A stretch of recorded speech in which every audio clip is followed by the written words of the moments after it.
Hi! Hello! నమస్తే friends. ఈ అన్వేషియాడు ఎవ్వరిని ఎందుకు గెలుక్కుంటున్నాడో అర్థం కావట్లేదు. ఇప్పుడు మళ్ళీ ఈయనను ఏజెడ్‌ని గెలకడం జరిగింది. ఏజెడ్ ఒక వీడియో పెట్టడం జరిగింది. ఏంటంటే, అవినాష్ యాడు హిందూ దేవుళ్ళను అవమానించాడు అన్న వలన ఆయన ఒక వీడియో చేసి పెట్టాడు. ఆ వీడియోని చూసిన అవినాష్ యాడు ఈ బత్తాయిలందరూ బత్తాయి పులుముకున్నారు. ఎవరు ఎలాంటి వారో, ఎవరు ఏం చేశారో అందరూ నాకు తెలుసు. వాళ్ళ తమ్ముడేం చేశాడో, ఈయనేం చేశాడో అన్న విషయాలన్నీ బయట పెడతాను. 2026లో కాస్కో ఏజెడ్ అన్నట్టుగా సవాలు విసిరాడు. అంతే. ఆ సవాల్‌ను చూసిన ఏజెడ్ మొత్తానికైతే వీడియో డిలీట్ చేయడం జరిగింది. ఏజెడ్ వీడియో డిలీట్ చేయడం వల్ల అందరూ షాక్ అయిపోయారు. ఏంటి ఏజెడ్ నిజంగానే ఏదన్నా తప్పు చేశాడా? వాళ్ళ తమ్ముడు తప్పు చేశాడా? ఎందుకు వీడియో డిలీట్ చేయడం జరిగింది? అన్న అనుమానాలు ప్రతి ఒక్కరిలో రావడం జరిగింది.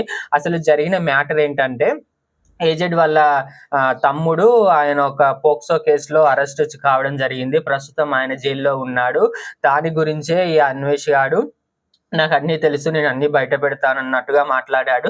అలాగే ఏజెడ్ వాళ్ళ నాన్న ఒక ఐఏఎస్ ఆఫీసర్. ఆయన 30 సంవత్సరాలకు పైగా సర్వీస్ చేయడం జరిగింది. ఆయన రీసెంట్‌గానే రిటైర్మెంట్ కూడా జరగడం జరిగింది. అయితే ఏజెడ్‌కి వాళ్ళ నాన్నకు కూడా కొన్ని ఏదో క్లాషెస్ ఉండడం జరిగిందట. కుటుంబ కలహాలు. అవి కూడా బయట పెడతాను అన్న విధంగా వీడు బ్లాక్‌మెయిల్ చేయడం జరిగింది. దానికి ఏజెడ్ గారు ఎందుకు మన కుటుంబంలో ఉన్న కలహాలు బయటికి రప్పించుకోవడం అన్నట్టుగా ఆయన వీడియో డిలీట్ చేయడం జరిగింది. దీన్ని బట్టి చూస్తే ఏజెడ్ కూడా ఏదో తప్పు చేశాడన్న అనుమానాలే జరుగుతున్నాయి. తర్వాత ఒకరోజు గ్యాప్ ఇచ్చుకొని మళ్ళీ ఏజెడ్ ఏం ఆలోచించాడో ఏమో తెలియదు కానీ ఆయన మళ్ళీ అదే వీడియో ఇంట్రో ఇచ్చి మళ్ళీ అప్‌లోడ్ చేయడం జరిగింది. నేను ఎవడికి భయపడా, రా అవినాష్ కాసుకుందాం. నువ్వెక్కడో దేశాలలో ఉండి కాదు ఇండియాకొచ్చి మాట్లాడు. నా ఫ్యామిలీ గురించి మాట్లాడుతున్నావు కదా! ఇక నేను కూడా నిన్ను ఫ్యామిలీ పరంగా టార్గెట్ చేస్తాను. నేను కంటిన్యూయస్‌గా నీ గురించి వీడియోలు పెడతాను అని ఆయన సవాలు విసరడం జరిగింది. అసలు అవినాష్ గాడు ఏజెడ్‌కి ఎందుకు భయపడ్డాడంటే ఏజెడ్‌కి ఆహ్, మన యూట్యూబ్‌లో ఎంత లేదన్నా 42,00,000 మంది సబ్‌స్క్రైబర్స్ ఉన్నారు. ఇంత పెద్ద సబ్‌స్క్రైబర్స్ ఉన్న ఛానెల్స్ వీడి మీద వీడియో పెడితే సబ్‌స్క్రైబర్స్ వాడి వీడియోస్ అన్నీ డౌన్ అయిపోతాయి. సబ్‌స్క్రైబర్స్ వెళ్ళిపోతారు. కాబట్టి వాడికి భయమైపోయింది. మొత్తానికి భయమైపోయి వాడు ఎలాగైనా ఇతన్ని ఆపాలి. ఇలాంటి పెద్ద ఇన్‌ఫ్లుయెన్సర్స్ కూడా నా గురించి వీడియో పెడితే నా ఛానెల్, నా సబ్‌స్క్రైబర్స్ అందరూ ఎళ్ళిపోతారు అన్న భయంతో వాడు ఏజెడ్‌ని బెదిరించడం జరిగింది. ఏజెడ్ కూడా భయపడ్డాడు మొదట్లో. కానీ తర్వాత మళ్ళీ ఫ్యామిలీ సపోర్ట్ తీసుకోవడం వల్ల మళ్ళీ వీడియో అప్‌లోడ్ చేయడం జరిగింది. ఇది సంతోషకరమైన విషయం. ఏజెడ్ అలాగే వీడి గురించి ఇంకిన్ని వీడియోస్ చేసి ఎలాగైనా వీడి ఛానెల్‌ని పోయేలాగా చూడాలని నేను కోరుకుంటున్నాను. వీడికి గుద్దబలుపు ఎక్కువైపోయింది మొత్తానికైతే. మళ్ళీ తర్వాత ఇంకో వీడియో చేశాడమ్మా ఈ మధ్య. నాకు హనుమంతుడు కల్లో కనిపించాడు. ఈ బత్తాయిల గాళ్ళందరి సంగతి చూడమని చెప్పాడు. నేను నిన్ను ఆహ్, ఇలాంటి కోరిక కోరుతున్నాను కాబట్టి నువ్వు తప్పకుండా ఆహ్, నా కోరిక తీర్చాలి అని చెప్పాడంట హనుమంతుడు వీడికి కల్లో కనిపించి.